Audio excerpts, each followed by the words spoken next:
Here are the reasons why you are not getting promoted and what can you do about it. Welcome to our channel, The Enchanted Luxury Studio, where we talk about wealth and luxury. Do you often find yourself wondering what's keeping you from getting that promotion at work?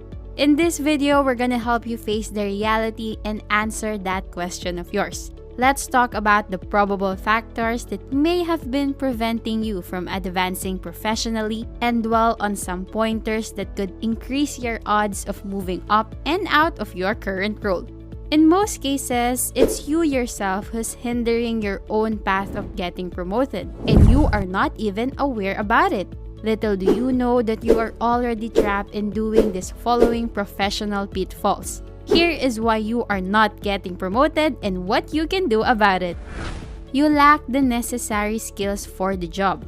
Sorry to break it to you, but regardless of how great you are in your current position, it is still not enough to get you promoted. Although it's a huge factor to consider, success in one area doesn't always translate to success in another.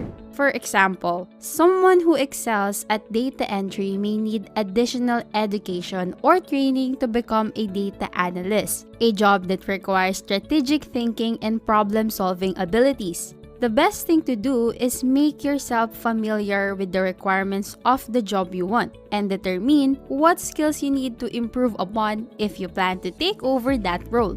Approaching your boss should be the next step. You have to make them aware of your interest to take the higher position and consult them about the steps you have to take to acquire the post. You don't take criticisms well. How you take in feedback from your boss and your colleagues says a lot about your ability to accept a more demanding role on the job. One way that employees judge your readiness for a promotion is whether or not you're receptive to constructive criticism and feedback. They want to know you're open to learning and improving your skills rather than being determined to prove them wrong when you receive feedback you don't agree with. Yes, it might be hard to keep your composure when hearing constructive criticisms about your performance and output at work, but you have to keep in mind that those criticisms are not always a bad thing. It's called constructive criticism for a reason. Take it as a lesson and use it to create a better version of yourself. Having that attitude is highly necessary when you're gunning for a promotion. By demonstrating such a positive attitude in the office, there is no doubt that you will get promoted sooner or later. Your level of professionalism is lacking. Moving up the occupational ladder requires you to conduct yourself more professionally, and this doesn't only apply in the presence of your boss. Professionalism at work should be manifested in various contexts, may it be as complex as keeping confidential documents and information, or as petty as participating in office gossip, which perhaps is the most difficult challenge many employees must overcome. Needless to say, your behavior inside the company and towards your coworker is just as important, if not more, as how you behave around the company's executives. While identifying problems within your department and company is important, escalating the manner in the break room is not necessary. By doing so, it will only give the impression that you're seeking attention instead of a solution. You expect the promotion as a long-term employee. According to a study, 3 in 4 workers that belong to the Generation Z category believe that they should be promoted within the first year of starting their first job. Meanwhile, 1 in those 3 think they deserve that promotion within their first 6 months of working. This data suggests that a lot of employees, especially the younger breed of workers, often have this idea that the amount of time they spend with the company they are working for always equates to promotion. Well, that's a misconception people should prevent falling for. While there's nothing wrong with being an aspirant about your promotion, you still have to take into account that earning a promotion takes so much more than just time on the job.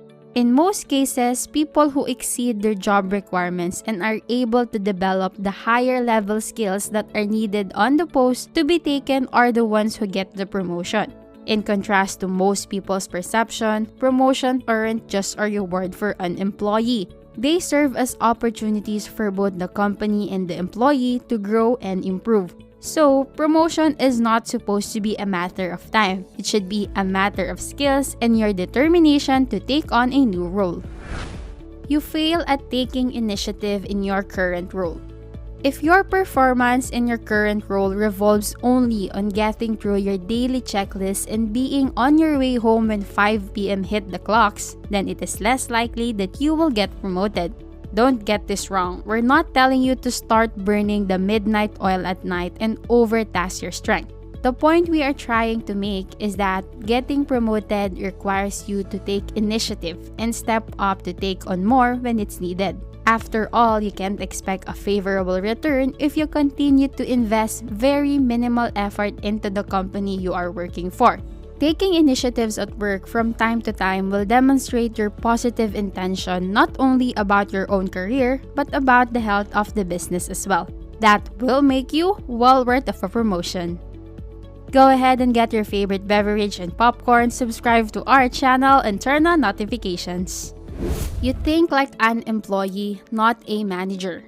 Whether you do it by intention or not, if you're only showing up at work for the paycheck, trust me, your boss will notice it. And that won't land you a spot on the list or potential candidates for promotion.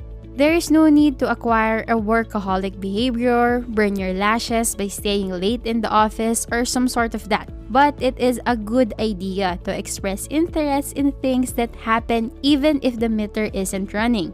If you want to take on a bigger role, you have to think like a manager and not just an employee. Now, here's some tips on how to do that. Instead of thinking me, start thinking we.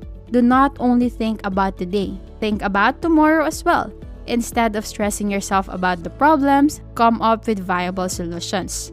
These are how managers think, and if you want to be one, you need to start manifesting these ways of thinking at work. Your company is not doing well. Not getting promoted is not always about you. Sometimes the stability of the company has everything to do with it. When a company isn't doing well, promoting anyone to a higher position, regardless of their dedication and work performance, might not be a necessary move to make. Take a good look around and check on the status of your company. Is it expanding? Does it remain idle? Or is it staying afloat? Are your coworkers being promoted? Or are they resigning and moving to other companies? Instead of bringing everything down to yourself, consider these factors first. You failing to move up might say more about the company than it does about you. You have outgrown your company. The best promotion doesn't always happen at the company you're currently working for. It's necessary to take the time to assess and weigh your chances in the workplace. Do you think your company can still provide the growth you need? Can you still see your career thriving while working in your existing company? Asking yourself these questions will allow you to reconsider and widen your options. After all, it is completely normal to feel like you've picked at a company and search for your next role elsewhere. You do not possess enough independence. If you need reminders once in a while in order to get the job done in your current position, then the chance of you getting promoted is at stake. It shouldn't take your manager more than one reminder to get you to meet a deadline. People who are good at being independent and organized are the ones who receive promotions, not those who find it hard to juggle their existing responsibilities. It is possible to demonstrate this kind of competence by simply writing things down when you're given instructions, rather than trusting that you will remember everything.